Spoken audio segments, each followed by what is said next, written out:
Hello students, मैं आपका Pradeep sir आपका स्वागत करता हूं अपने YouTube channel lockdown Pradeep chemistry classes में। आज हम आपको हेलो अल्केन हेलो एराइंस के लेक्चर नंबर 6 पढ़ाने जा रहे हैं, जो है physical properties of halo alkane and halo arenes. इससे पहले कि मैं आज का लेक्चर स्टार्ट करूं, आप लोग मेरे चैनल को सब्सक्राइब कीजिए और प्रेस द नोटिफिकेशन बेल, ताकि आपको टाइम टू टाइम हमारे न्यू लेक्चर के नोटिफिकेशन मिलते रहें। तो चलिए स्टार्ट करते हैं lecture number 6, physical properties of halo alkanes and halo arenes. तो इसकी फिजिकल प्रॉपर्टीज में सबसे पहले हम देखते हैं फिजिकल स्टेट में जो हेलो अल्केन्स तीनों स्टेट में पाया जाता है, गैस में, लिक्विड में और सॉलिड्स में। सबसे पहले गैस में क्या होता है? Lower halo alkanes like CH3Cl, CH3Br, CH3F, CH3I, CH3CH2Cl and CH3CH2Br are gases at room temperature। यानी कि वो सारे हेलो अल्केन्स जो लोअर कार्बन नंबर कंटेन करते हैं, वो सारे कैसे होते हैं? रूम टेम्परेचर पर गैसेस फॉर्म में होते हैं। इनमें कौन कौन से हैं? क्लोरोमेथेन, क्लोरोब्रोमेन, क्लोरोमेथेन,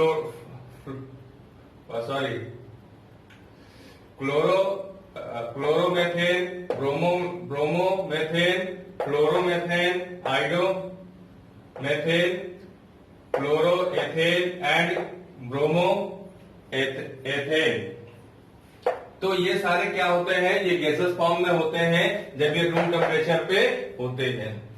लिक्विड्स में कौन कौन से आते हैं? The halo alkanes up to C18 are liquids at room temperature.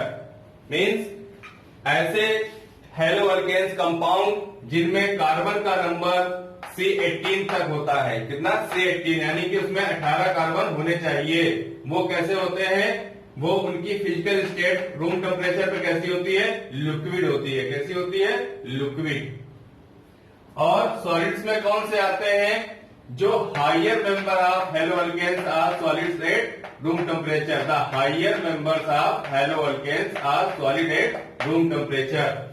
यानी कि इनके ऊपर जितने भी हायर मेंबर होते हैं हेलो अल्केन्स के, वो रूम टेम्परेचर पर सॉलिड्स में आते हैं।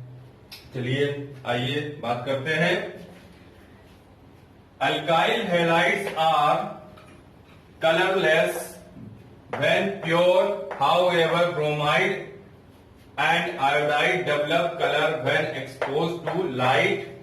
Many violet halogen compounds have sweet smell। यानी कि एल्किल हैलाइड्स वैसे तो जनरली कलरलेस होते हैं जब वो प्योर फॉर्म में होते हैं, लेकिन bromide and iodide colour develop करते हैं जब वो लाइट के उसमें आ जाते हैं, तो एक्साइटेड स्टेट में आ जाते हैं और उनमें कलर डेवलप हो जाता है। बहुत सारे मैनी यानी कि बहुत सारे वायलेट हाइड्रोजन कंपाउंड्स जो होते हैं, वो उनकी स्मेल कैसी होती है? स्वीट स्मेल होती है। कैसी होती है? Sweet smell. अब बात करते हैं फिजिकल स्टेट में हेलो एराइंस के बारे में। तो halo arenes are generally colourless liquid with pleasant odour और crystalline solids with characteristic smell. यानी कि जो हेलो एराइंस होते हैं वो जनरली कैसे होते हैं? कलरलेस लिक्विड है। कैसे है? Colourless liquid. और उनमें ऑर्डर कैसी होती है? प्लीजेंट ऑर्डर होती है। और ये कैसे होते हैं? इसके अलावा लिक्विड के अलावा कैसे होते हैं? क्रिस्टलाइन सॉलिड के फॉर्म में हो सकते हैं और इनमें जो है कैरेक्टरिस्टिक्स स्मेल्स हो सकती हैं। तो यहां पे क्या हो गया? ये लिक्विड फॉर्म में भी पाए जाते हैं और क्रिस्टलाइन सॉलिड के फॉर्म में भी पाए जाते हैं। अब हम बात करेंगे दूसरे फिजिकल प्रॉपर्टी की। इससे पहले आप इसको नोट कर लीजिए और इसको ध्यान से नोट कर लीजिए, फिर मैं यहां पर आपको दूसरी फिजिकल प्रॉपर्टी आपको पढ़ाता हूं।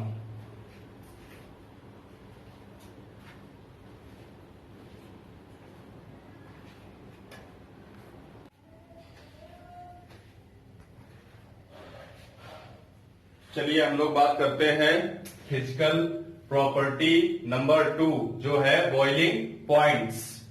अब हम लोग हेलो एल्केन्स के बॉइलिंग पॉइंट्स के बारे में बात करते हैं।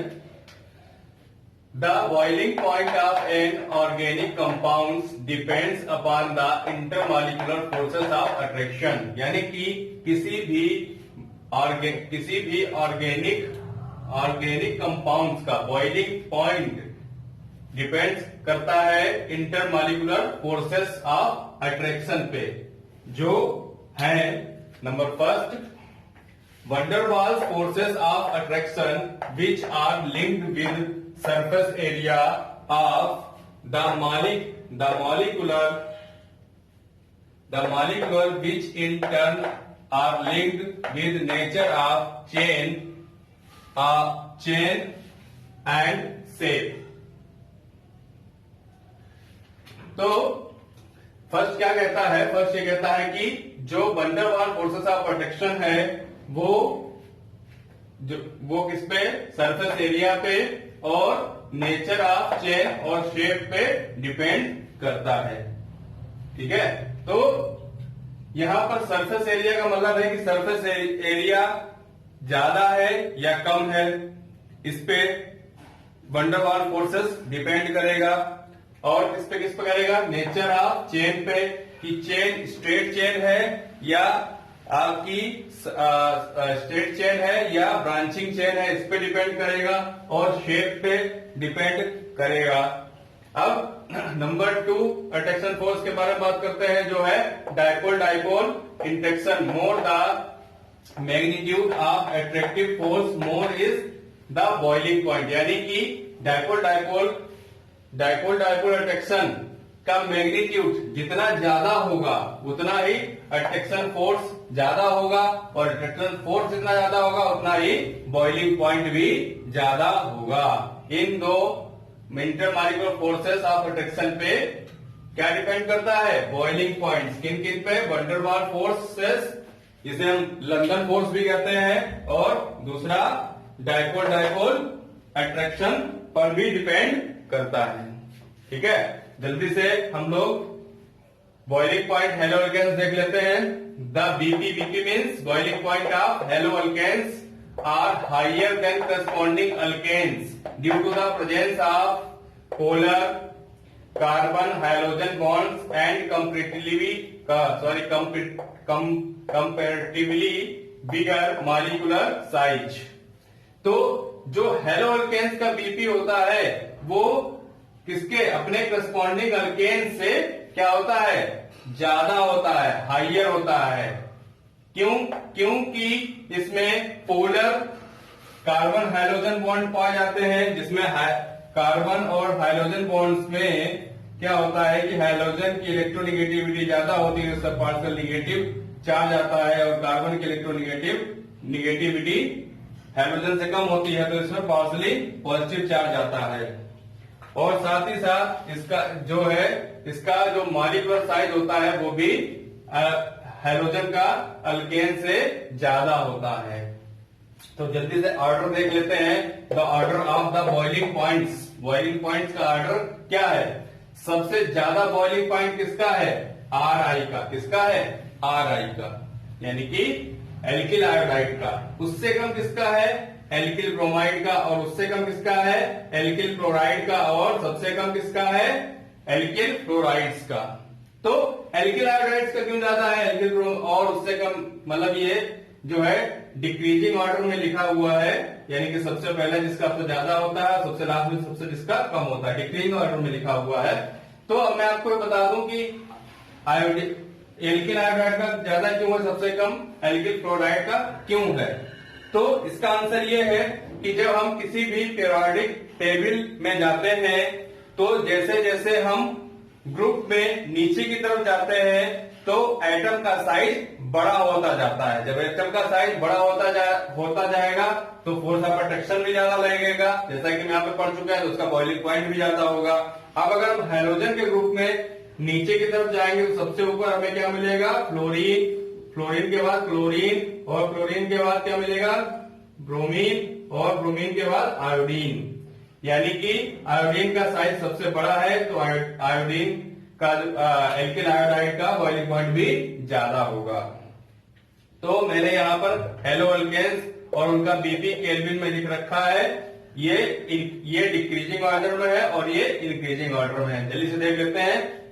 मेथिल फ्लोराइड का कितना है, 194, मेथिल क्लोराइड का कितना है, 249, और मेथिल ब्रोमाइड का कितना है, 278, और मेथिल आयोडाइड का कितना है, 316। तो ये क्या है, ये इंक्रीजिंग ऑर्डर में है, इंक्रीजिंग ऑर्डर में। और ये कैसा है, डिक्रीजिंग, ये वाला कैसा है, डिक्रीजिंग ऑर्डर में, ये वाला इंक्रीजिंग ऑर्डर में। तो सबसे ज्यादा किसका है, एल्किल आयोडाइड का है।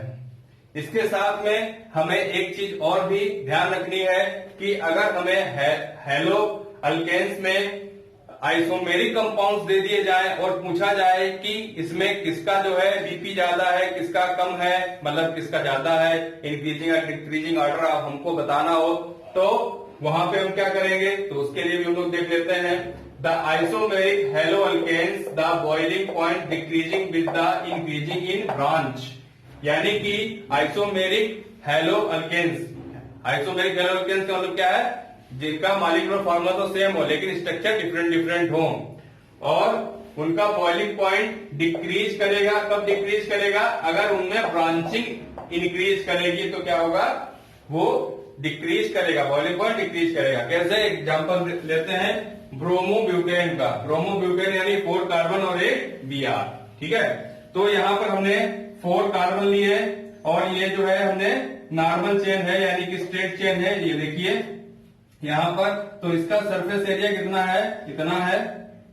और यहां पर हमने क्या किया, इसमें Br को ब्रांचिंग में डाल दिया, यानी कि एक ब्रांच निकाल दी, और कार्बन कितने, 4 ही है, यानी ब्यूटेन ही है। तो इसका सरफेस एरिया इससे कम हो गया। और यहां पर हमने क्या किया, 2 ब्रांच निकाल दी, और कितनी ब्रांच निकाल दी, 2 ब्रांच निकाल दी, कितनी, 2।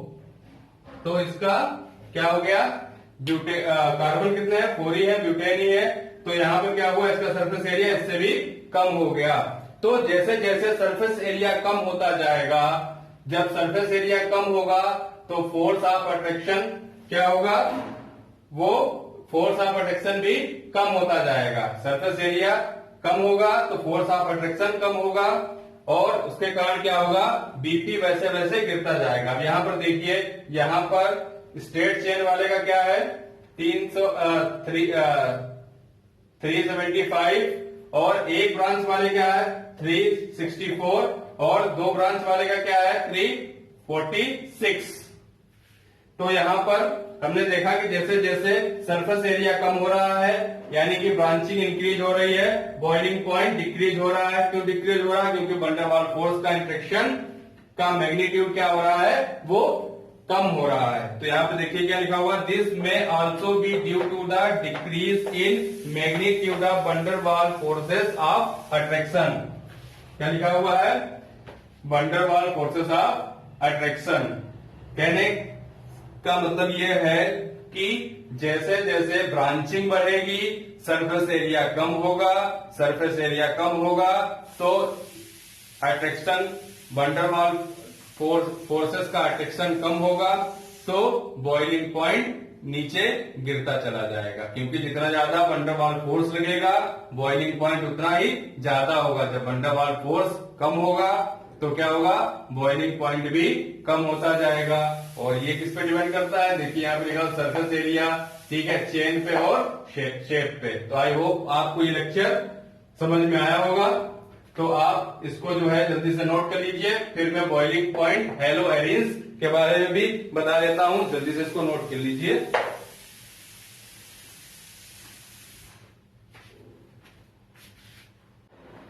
अब हम बात कर लेते हैं बॉइलिंग पॉइंट हेलो एरिन्स के बारे में। किसके बारे में, हेलो एरिन्स के बारे में बात कर लेते हैं।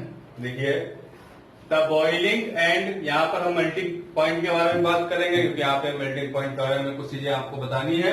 तो the boiling and melting point of haloarenes are nearly on same as that of haloalkanes containing same number of carbon. The boiling point of monohalogen derivatives of benzene are in the order.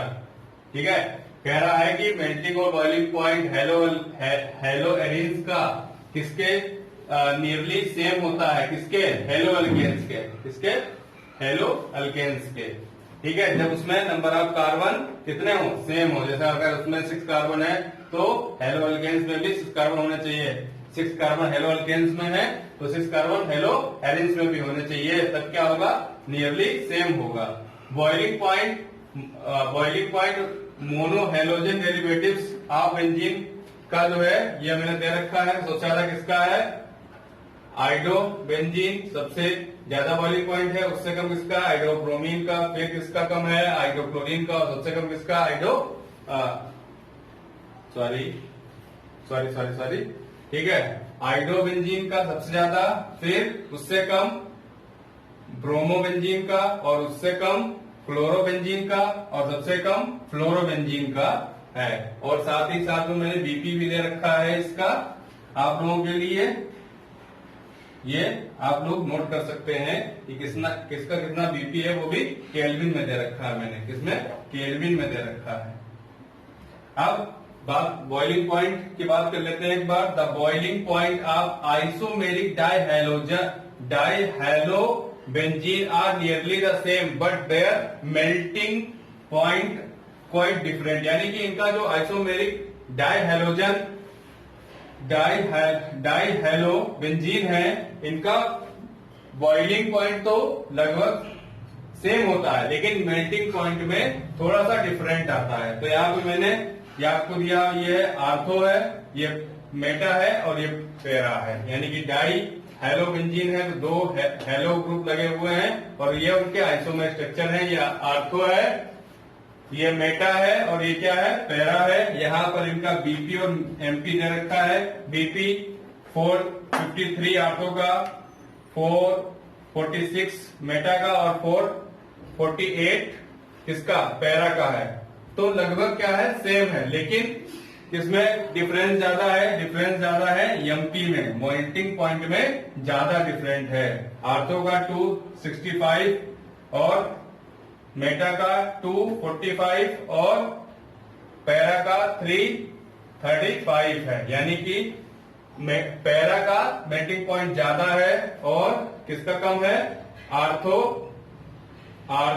का कम है, और इन दोनों के बीच में किसका है, Meta का है। तो देखिए द एमपी यानी कि melting point of the para isomer is always high than that of ortho and meta isomer. यानी मेटा और आर्थो से जो है हमेशा जो है पैरा आइसोमर का क्या होता है, एमपी यानी कि मेल्टिंग पॉइंट हाई होता है। क्यों होता है हाई, देखिए यहाँ पे, this is due to the reason the structure of the para isomer. इसका जो है रीजन क्या, structure of the para isomer is more symmetrically, क्या है, सिमेट्रिकल। देखिए यहाँ पे क्या है, ये सिमेट्रिकल है, symmetrical and as the result of the molecules are more closely packed in the crystal lattice than the corresponding ortho and meta isomer. इसका मतलब क्या है कि इसका जो स्ट्रक्चर होता है वो कैसा होता है, इसका स्ट्रक्चर देखिए कैसा, सिमेट्रिकल है। कैसा है, सिमेट्रिकल है, जबकि ये कैसा है, ये सिमेट्रिकल नहीं है। तो मैंने आपको इसकी फिजिकल स्टेट में एक बार बताया था कि ये कैसा था, क्रिस्टलाइन सॉलिड होता है। जब क्रिस्टलाइन सॉलिड होंगे तो वहां पर जो है पैकिंग की भी बात आएगी, क्रिस्टल लैटिस में पैकिंग की बात आएगी। तो जो पैरा आइसोमर होता है उसकी सिमेट्री इतनी अच्छी होती है कि वो जब उसको पैक करते हैं क्रिस्टल लैटिस में तो वो टाइटली पैक हो जाता है, और इनके सिमेट्री अच्छी ना होने के कारण ये टाइट उतने अच्छे ये पैक तो होते हैं लेकिन उतने अच्छे पैक नहीं होते हैं जितना अच्छा पैरा आइसोमर हो जाता है। जब ये टाइटली क्लोज पैक हो जाता है क्रिस्टल लेटिस में, तब इसको तोड़ने के लिए हमें क्या करना पड़ेगा, हमें ज्यादा टेम्परेचर भी देना पड़ेगा। यही कारण है कि इसका जो है क्या होता है, मेल्टिंग पॉइंट पैरा आइसोमर का बढ़ जाता है। तो इसका रीजन क्या है, इसका रीजन है सिमेट्रिकल इसके जो है स्ट्रक्चर होने के कारण ये closely packed in the crystal lettuce में अच्छे से पैक हो जाता है इन दोनों के कंपेरिजन में। आप इसको नोट कर लीजिए, आप इसको क्या करिए, नोट कर लीजिए जल्दी से।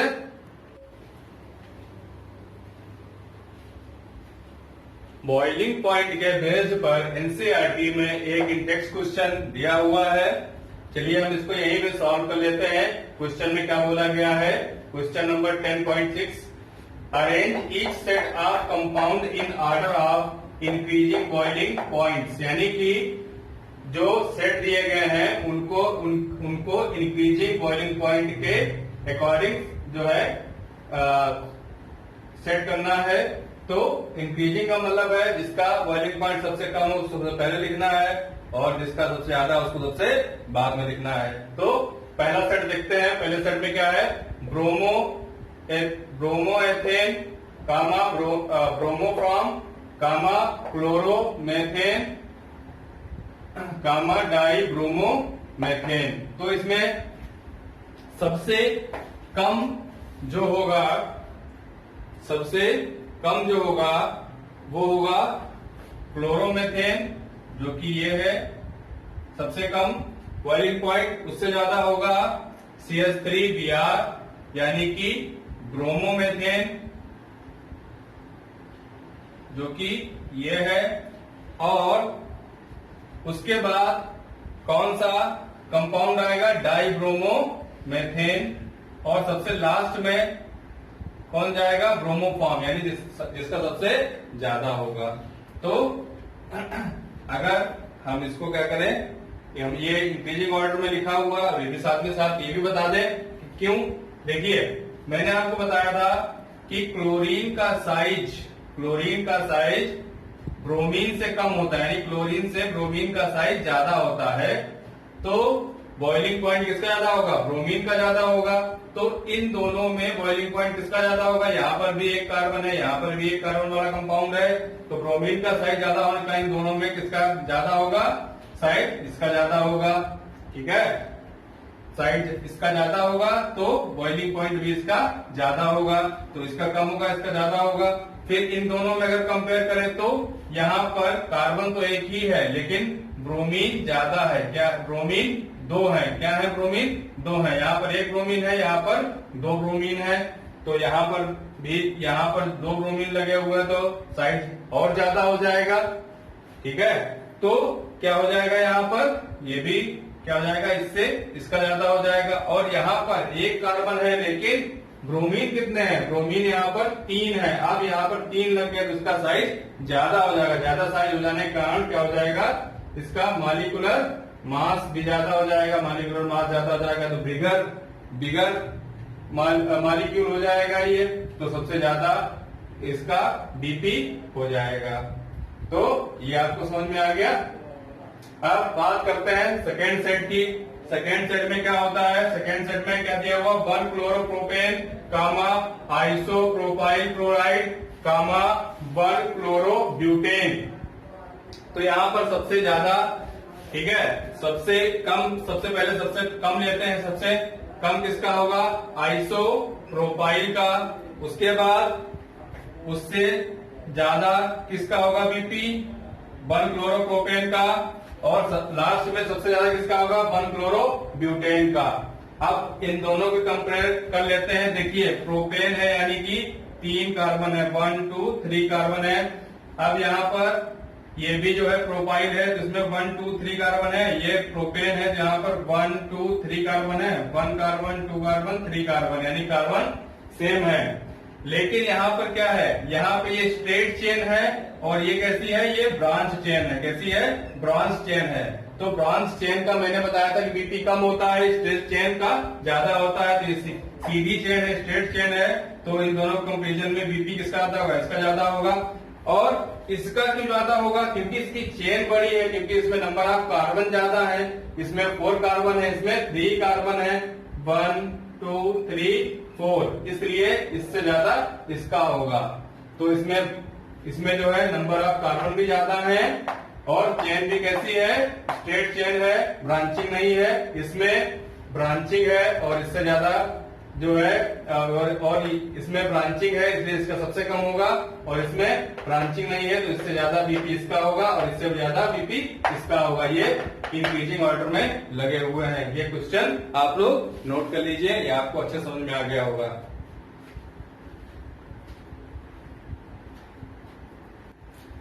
अब हम बात करते हैं तीसरी प्रॉपर्टी की, जो कि है डेंसिटी।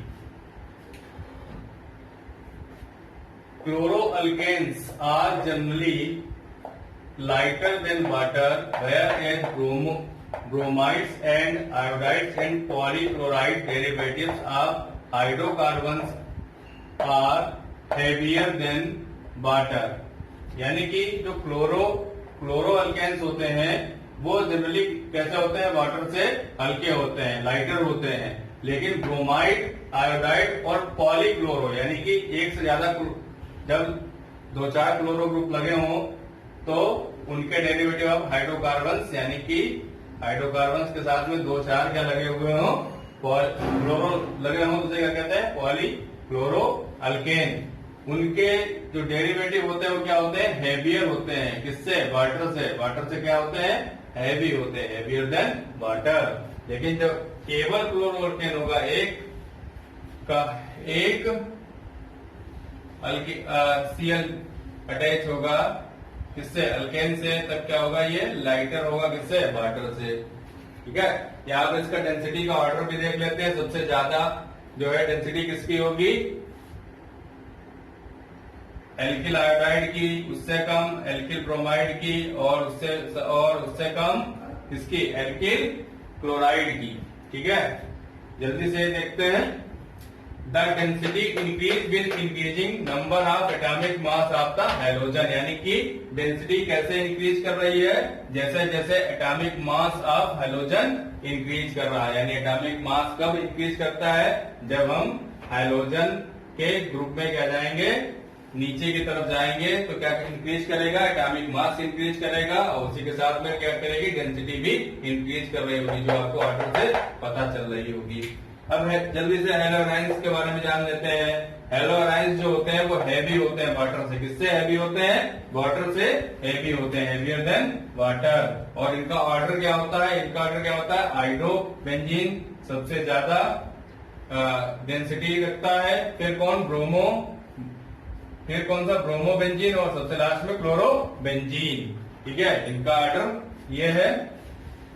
अब सॉल्युबिलिटी की बात कर लेते हैं। नंबर 4 क्या है? सॉल्युबिलिटी। तो सॉल्युबिलिटी में क्या है? The haloalkanes are very slightly soluble in water due to the polar nature of haloalkanes. Bonding are X and they are not able to form hydrogen bond with water. यानी कि ये बहुत slightly, ये वैसे तो ये इनसॉल्युबल होते हैं लेकिन बहुत स्लाइटली जो है सॉल्युबल होते हैं। इसका कारण क्या है? इसका कारण यह है कि ये पोलर होते हैं। क्या होते हैं? इनमें थोड़ा सा पोलराइजेशन पाया जाता है। क्या पाता है? पोलराइजेशन पाया जाता है। इसका कारण ये स्लाइटली सॉल्युबल होते हैं, लेकिन इनको हम क्या कह सकते हैं? इनको हम इनसॉल्युबल इन वाटर कह सकते हैं। ठीक है, लेकिन ये अब एक चीज और भी है कि हम जानते हैं कि वाटर में हाइड्रोजन बॉन्ड होता है और सॉल्युबल होने के लिए हमें वाटर के साथ में हाइड्रोजन बॉन्ड बनाना पड़ेगा। तो इनके पास इतनी एनर्जी, मतलब जो है हैलोअल्केन्स के पास इतनी एनर्जी नहीं होती है कि ये वाटर में जो इंटरमॉलिक्यूलर हाइड्रोजन बॉन्डिंग होती है उसको तोड़ पाए और अपने साथ में वाटर के साथ में हाइड्रोजन बॉन्डिंग बना पाए। तो इनको जो है क्या होता है? बहुत ज्यादा एनर्जी की रिक्वायरमेंट होती है और उतनी एनर्जी इनके पास होती नहीं है हाइड्रोजन बॉन्डिंग बनाने के लिए।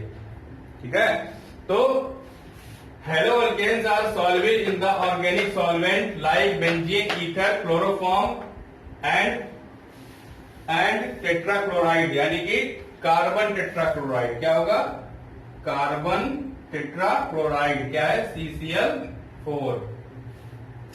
तो अब ये जो है जो ऑर्गेनिक सॉल्वेंट होते हैं, जो नॉन पोलर होते हैं, उसमें क्या होते हैं, सॉल्युबल होते हैं। अब यहाँ पर वाटर जो है वो कैसा है, पोलर सॉल्वेंट है, उसमें जब ये सॉल्वेंट नहीं है तो नॉन पोलर में सॉल्वेंट है, क्योंकि पोलर में सॉल्वेंट होता है, नॉन पोलर में सॉल्वेंट होता है। यहाँ पर पोलराइजेशन तो है लेकिन बहुत कम। मैंने बताया कि क्यों जो है ये हाइड्रोजन बॉन्ड नहीं बना पाते, इससे सॉल्वेबल नहीं होते हैं। अब हेलोएरिन्स की बात कर लेते हैं। Haloarenes are insoluble in water but readily miscible with organic solvent, यानी कि ये कैसे होते हैं, इनसॉल्युबल होते हैं वाटर में और जल्दी से क्या हो जाते हैं, बहुत जल्दी तेजी से सॉल्युबल हो जाते हैं किसमें, ऑर्गेनिक सॉल्वेंट में। तो ये लेक्चर हमारा यहाँ पे कंप्लीट हो गया। आई होप ये लेक्चर आपको पसंद आया होगा। आप लोग ये नोट कर लीजिए और ये लेक्चर आपको कैसा लगा। आज ये लेक्चर हमारा यहीं पे खत्म होता है और हम नए लेक्चर के साथ आपको वापस आएंगे। तब तक के लिए थैंक यू।